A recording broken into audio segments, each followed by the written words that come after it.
Okay बच्चों, question कर रहे थे। आज क्वेश्चन बारी है क्वेश्चन नंबर 10 की। ध्यान दीजिएगा, क्वेश्चन नंबर 10 को मोस्ट टाइम की लगाओ भैया 10 को। चलो 10 देखो सबके साथ 10 को लगाइए। मोस्ट टाइम की क्वेश्चन देखिए क्या लिखा है 10 में।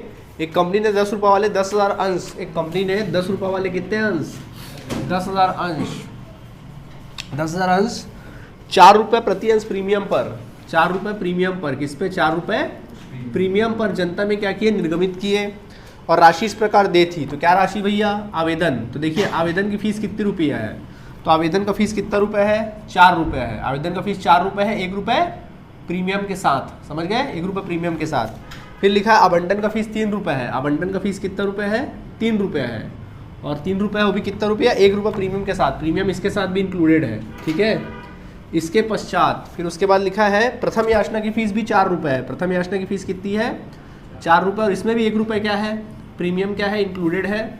और फिर कहता है 4 रुपये अंतिम याचना की फीस 3 रुपये है। अंतिम याचना, द्वितीय और अंतिम याचना की जो फीस है वो 3 रुपये है, और इसके साथ भी प्रीमियम इंक्लूडेड है, कितना रुपया, 1 रुपये। यानी इस बार सबके साथ प्रीमियम इंक्लूडेड है। मोस्ट एमपी क्वेश्चन है 6 नंबर में या 4 नंबर, जो भी बड़ा क्वेश्चन है ना, ABC तीनों सेट में आया है आप लोगों के 2020 में। तो इस बार आने की पूरी संभावना है इसकी, ठीक है, पूरी संभावना है। तो देखिए लिखा है आवेदन का फीस 4 है, आवंटन का फीस 3 है, प्रथम याचना का फीस 4 है, अंतिम याचना का फीस कितना है, 3 रुपये है, और प्रीमियम का फीस आपके सामने क्या है, अवेलेबल है। ये बात समझ में कि नहीं आई। तो बनाना स्टार्ट करें, तो चलिए बनाए। तो मैं बोलते जाऊँ, बनाते जाओगे, चलो फटाफट जल्दी बनाओ। चलो मैं बोल रहा हूँ, फटाफट लिखो। चलो आप ही लो बताना, ठीक है। कुल मिला के 14 वसूल है, पूरा 14 वसूल आ गया। देख लो, 4 3 7 7 4 13, 13 और 3 सॉरी 4 3 7 7 4 11, 11 और 3 14 हो गए। चलिए जल्दी लिखिए, कमान जल्दी। कॉलम वॉलम बन गया, चलिए स्टार्ट करते। बोलो सबसे पहला एंट्री क्या होगा, पहले पैसा किसका लोगे, अंश आवेदन का। बोलो क्या एंट्री बनेगा, हाँ लिखिए, बैंक खाता विकलन अंश आवेदन खाते से। कमान, बैंक खाता विकलन अंश आवेदन खाते से, बैंक खाता विकलन अंश आवेदन खाते से, बैंक खाता विकलन अंश आवेदन खाते से, बैंक खाता विकलन अंश आवेदन खाते से। नरेशन लिखना 10,000 अंशों पर, नरेशन लिखो 10,000 अंशों पर, 10,000 अंशों पर 4 रुपये की दर से ना, 4 रुपये की दर से, 4 रुपये की दर से 1 रुपये प्रीमियम सहित, 1 रुपये प्रीमियम सहित आवेदन राशि की प्राप्ति, 1 रुपये प्रीमियम सहित आवेदन राशि की प्राप्ति, 1 रुपये प्रीमियम सहित आवेदन राशि की प्राप्ति, 1 रुपये प्रीमियम सहित आवेदन राशि की प्राप्ति, ठीक है। चलो मल्टीप्लाई करो, कितना मांगे हो, 4 मांगे हो, तो 10,000 पे 4 के हिसाब से कितना होगा, 40,000 रुपये। 40,000 रुपये डालो, 40,000 रुपये डाल दो, डाल दिए 40,000 रुपये। चलिए अभी इसको क्या करना पड़ेगा, ट्रांसफ़र करना पड़ेगा। बोलो क्या एंट्री बनेगा,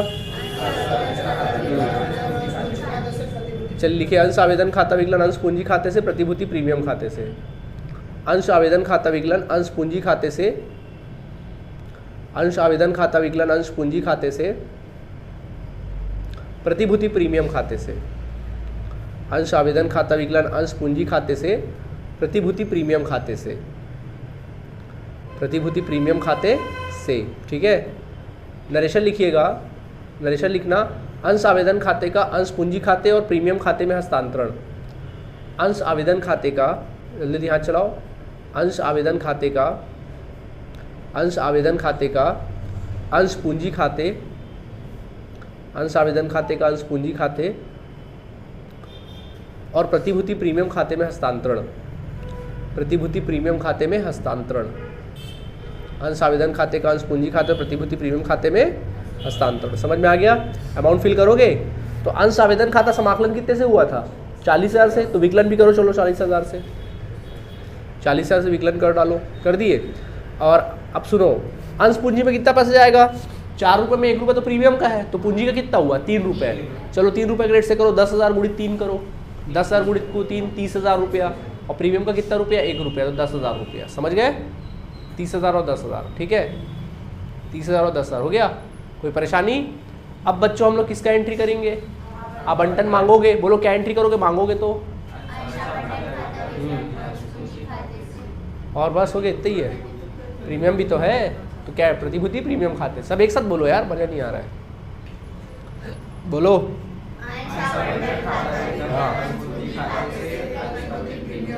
लिखिए, अंश आवंटन खाता विकलन अंश पूंजी खाते से प्रतिभूति प्रीमियम खाते से।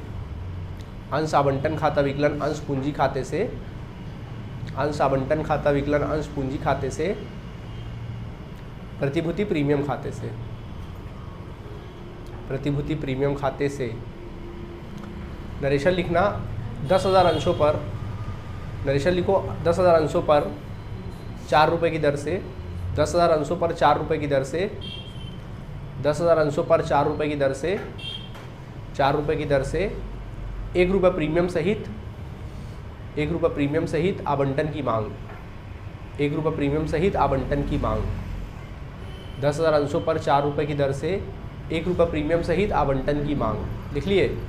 चलो, आवंटन का फीस कितना, 4 रुपये है ना, 4 गुणी 10,000 करो, कितना आएगा, 40,000, 3,000, तो 3 रुपये, 3 इंटू 10,000 करो, 30,000 रुपये डेबिट करो, 30,000 रुपये से विकलन करो, 30,000 रुपये से विकलन करो, कर दिए 30,000 से विकलन। और सुनो, 3 रुपये में से 1 रुपये तो प्रीमियम का है, तो फिर बचा कितना, 2 रुपया, 2 रुपये से करो, 2 रुपये से अंश पूंजी डालो, 20,000 रुपये, और उसमें 10,000 आ जाएगा प्रीमियम में। क्या बोलते हो, ठीक है। अब मनी रिकवर कर लोगे, क्या एंट्री करोगे,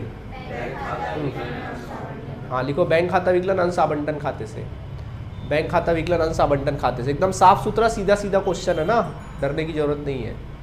बैंक खाता विकलन अंश आवंटन खाते से, बैंक खाता विकलन अंश आवंटन खाते से। हो गया जी, कोई परेशानी, ठीक है। अब अपन आगे बढ़ते हैं। इसके बाद अब किसका मांग करोगे, प्रथम याचना का। अब मैं हिंट कर रहा हूँ, खुद से बनाना, ठीक है। प्रथम याचना क्या एंट्री करोगे, क्या लिखोगे, अंश प्रथम और प्रथम याचना खाता विकलन अंश पूंजी खाते से प्रतिभूति प्रीमियम खाते से, ठीक है। 4 रुपये क्रेडिट से ले लोगे, 1 रुपये प्रीमियम में डालोगे, 3 रुपये अंश पूंजी में डालोगे, समझ गए।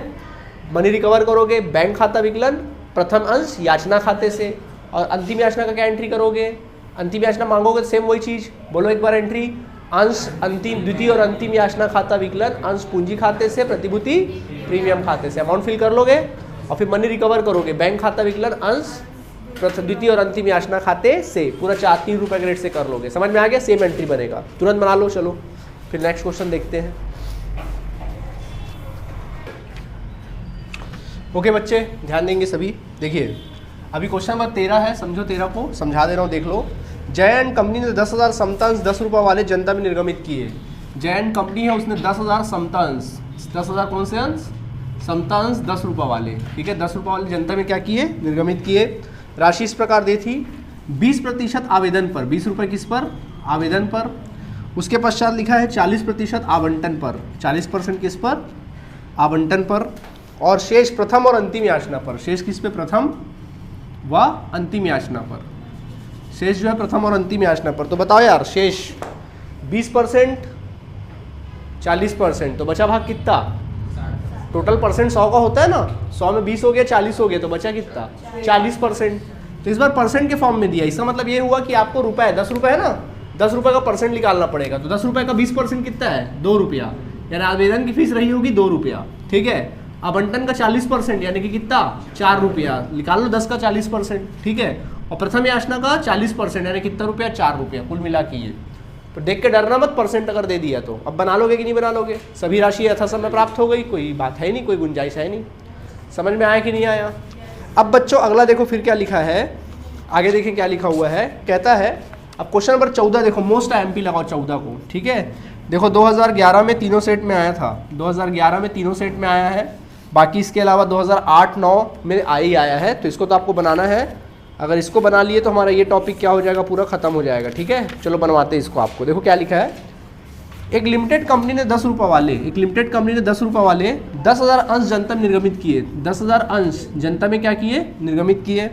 राशि इस प्रकार थी, आवेदन की जो फीस थी, आवेदन की फीस थी वो 2 रुपये थी, आवंटन की फीस थी वो कितनी रुपये थी, 4 रुपये थी, और उसके बाद याचना की जो फीस थी वो कितनी रुपये थी, प्रथम और अंतिम याचना की फीस जो थी वो आपकी थी कितनी रुपये, 4 रुपया। समझ आया कि नहीं आया।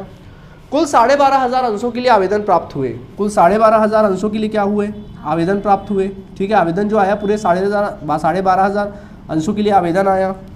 आगे कहता है इसको अनुपातिक रूप से आवंटन किया गया। कैसे किया गया? अनुपातिक। देखो ज्यादा हुआ कि नहीं हुआ, आपको सिखाया गया है कि जब अभी 10,000 आपने निर्गमित किया, मांगने वाले कितने आ गए? 12,500। ज्यादा आ गए ना, तो आपको सिखाया गया कि भाई आप निर्गमित जितना करोगे उतना ही बांट सकते हो, उससे ज्यादा नहीं बांट सकते। तो 12,500 मांगने वाले आ गए। अभी कैसे करें सर? तो क्या किया? अनुपातिक आवंटन किया गया। अनुपातिक मतलब होता है कि उन्होंने 12.5 मांगा, आपने कितना दे दिया? 10 दे दिया। उन्होंने 12.5 मांगा, आपने कितना दे दिया? 10। कितना एक्स्ट्रा पैसा अब उनका? 2,500 पे। तो 2,500 पे जो एक्स्ट्रा पैसा उसको किसमें एडजस्ट करेंगे? आने वाले जो आवंटन उसमें एडजस्ट कर लेंगे। मतलब उनका पैसा जमा है, उसको एडजस्ट कर लेंगे। तो ये सिचुएशन आपके सामने अवेलेबल है और रुपए वगैरह सब दिया है। तो आपको एंट्री बनानी है। क्या बनानी? इसकी एंट्री बनानी है। यथा समय प्राप्त हो गया। तो इसके लिए देखो, जब कभी भी क्या होता है, जब कभी निर्गमित करते हो 10,000 और मांगने वाले जब आपको ज़्यादा आ जाए, जब ज़्यादा व्यक्ति मांगने के लिए आ जाए, तो वहाँ पे आपको एक विश्लेषण सारणी बनानी पड़ती है। क्या बनाना पड़ता है? विश्लेषण सारणी। तो ऐसे सिचुएशन में विश्लेषण सारणी बनाया करो। क्या बनाओगे? विश्लेषण सारणी बनाओगे। ठीक है, तो बना लो विश्लेषण सारणी के कॉलम क्रिएट कर लो इस तरह से। ठीक है, तो ये देखो कॉलम बना लो। ये आपका आवेदन, ये आपका हो जाएगा आवेदन निर्गमन का कॉलम, आवेदन का, इस तरह से कॉलम अपन क्या कर लेंगे? क्रिएट कर लेंगे। ठीक है, देखिए ये आप लोगों का कॉलम होगा निर्गमन का, निर्गमन का, ये आप लोगों के आवेदन का, ये आप लोगों के आवंटन का, ये आप लोगों के आवेदन पे प्राप्त का, आवेदन पर प्राप्त का, ये आप लोगों के आवेदन पर दे का, आवेदन पर दे का। ठीक है, और ये उसके आधिक्य का, ये उसके क्या? आधिक्य का, और ये उसके समायोजन का। समझ में आ गया? ठीक है, ये उसके किसका होगा? समायोजन का। अब देखिए निर्गमन कितना किया गया है, तो देखो निर्गमन यहाँ पे किया गया 10,000 अंश। कितने निर्गमन किए गए? 10,000। मांगने वाले कितने आए टोटल? 12,500। मांगने वाले आ गए कितना? 12,500 मांगने के लिए आ गए। ठीक है, तो देखो क्या बोल रहा है क्वेश्चन में, 12,500 मांगा, उनको हमने कितना आवंटन कर दिया? 10,000 आवंटन कर दिया। मांगा 12,500, हमने 10,000 आवंटन कर दिया। ये कहने का मतलब है, समझ में आ गया? अब पैसे का हिसाब किताब करते हैं। देखो 12,500 मांगा है, तो कॉमन सी बात है, इन्होंने पैसा कितना जमा किया होगा? आवेदन का फीस कितना रुपए? 2 रुपये है, तो बेटा 2 रुपये ग्रेड से कितना? 25,000 रुपये पैसा जमा किए। ठीक, परंतु हमने आवंटन कितना किया? 10,000। अरे मांगा देखो कितना? 12,500, तो कॉमन सी बात है फीस कितना जमा किया होगा? 25,000। अब 10,000 हमने बांटा कितना? 10,000, यानी 2 रुपये ग्रेड से कितना दिया हमने? 20,000 का अंश। क्यों? मांगा उन्होंने 25,000 का अंश, हमने दिया कितने का? 20,000 का अंश। कितना एक्स्ट्रा पैसा है? 5,000। किसमें समायोजन करेंगे? आने वाले आवंटन के साथ क्या कर लेंगे? समायोजन कर लेंगे। समझ आया? ठीक है, इस तरह से। तो इस तरह से क्या करेंगे? आवंटन के साथ अपन लोग समायोजन कर लेंगे। ठीक है, टोटल कर लेना। ठीक, अब एंट्री कराऊंगा तुम लोगों को। चलो देखो एंट्री फटाफट मैं कर दे रहा हूँ। देखिए फर्स्ट एंट्री बनेगा बैंक खाता विकलन, बैंक खाता विकलन। अभी समता है तो लिखना समतांश आवेदन खाते से। क्या लिखोगे? समतांश आवेदन खाते से, बैंक खाता विकलन समतांश आवेदन खाते से। तो देखो आवेदन कितना फीस आया बताओ? 12,500 आया, तो 12,500 अंशों पर 2 रुपये की दर से कितना पैसा आया? 25,000 रुपये आया। कितना आया? 25,000 रुपये आया। ठीक है, चलो मल्टीप्लाई करो, कितना आएगा? 25,000। 25,000 और कितना? 25,000। समझ आया? अब इस पैसे को कहाँ ट्रांसफर किया जाता है? पूंजी खाते में। तो क्या एंट्री बनेगा? समतांश, समतांश आवेदन खाता विकलन, समतांश आवेदन खाता विकलन समतांश पूंजी खाते से, समतांश पूंजी खाते से। ठीक है, और कुछ पैसा हम लोग आवंटन में समायोजित कर रहे हैं कि नहीं कर रहे हैं? 5,000 आवंटन में डाल रहे हैं, 5,000। तो बेटा यहाँ लिख देना समतांश आवंटन खाते से। क्या लिख देना? समतांश आवंटन खाते से, क्योंकि कुछ पैसा उसमें एडजस्ट करेंगे ना आने वाले आवंटन में, एक्स्ट्रा पैसा। नहीं समझे? कितना पैसा जमा उनका? 5,000 जमा है ना, तो 5,000 के हिसाब से करेंगे। तो देखो अमाउंट फिल करो, बोलो आवेदन कितने रुपए से विकलन होगा? 25,000 से। पूंजी समाकलन होगा कितने रुपए से? 20,000 से। और आवंटन में कितना जाएगा? 5,000 जाएगा। समझ आया कि नहीं आया? नरेशन लिखेंगे समतांश आवेदन खाता। क्या लिखना नरेशन? समतांश अंश आवेदन खाता, अंश आवेदन खाते का अंश पूंजी खाते में हस्तांतरण, अंश आवेदन खाते का अंश पूंजी एवं अंश आवंटन खाते में हस्तांतरण, अंश आवंटन खाते में हस्तांतरण। समझ आया कि नहीं आया? ऐसा कर देना। ठीक है, अब आपको पूरा क्वेश्चन जो बनेगा किसके हिसाब से बनेगा? पूरा 10,000 के हिसाब से बनेगा। समझ में आया? किसके हिसाब से? 10। तो चलो आवंटन का मांग करेंगे। बोलो आवंटन का पैसा मांगोगे क्या एंट्री करोगे? वही समता अंश आवंटन खाता विकलन। चलो पूरा लिखते हैं, समता अंश आवंटन खाता विकलन, समतांश आवंटन खाता विकलन, समतांश पूंजी खाते से, समतांश पूंजी खाते से। ठीक है, ये मांगोगे तो बताओ कितने अंशों पे मांगोगे? 10,000 पे, क्योंकि भाई जितना निर्गमित करोगे उतने पे मांगोगे 10,000 से। कितने रुपये फीस था बताओ? 4 रुपये। 4 रुपये क्रेडिट से कितना आएगा? 40,000। 40,000 समझ आया कि नहीं आया? ठीक, अब मनी रिकवर करें। मांगा आपने 40, बोलो मनी रिकवर करोगे क्या एंट्री बनेगा? हाँ, बैंक खाता विकलन समतांश आवंटन खाते से, समता अंश आवंटन खाते से। तो बोलो पैसा कितना आएगा?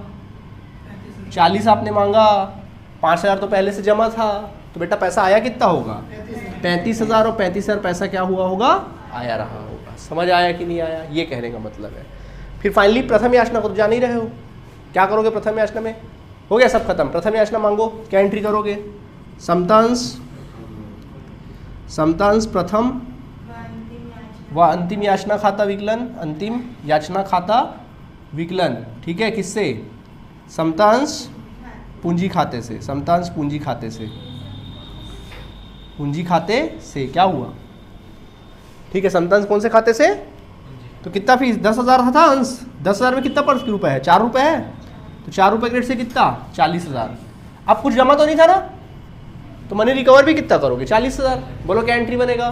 बैंक खाता विकलन समतांश प्रथम और अंतिम याचना खाते से 40,000। 40,000। बात समझ में आया कि नहीं आया? बताओ, आ गया समझ में बात सबको? नहीं आया? ठीक है, ये कहानी होगी। क्लियर आप सभी को? है कि नहीं बोलो? ऑलराइट, कोई दिक्कत? चलिए, तो यार अनुपातिक आवंटन तक हो गया, 14 तक बन गया आप लोगों का। बना लेना पूरा सारे क्वेश्चन, बाकी चर्चा कल के क्लास में। ठीक है, चलिए, थैंक यू।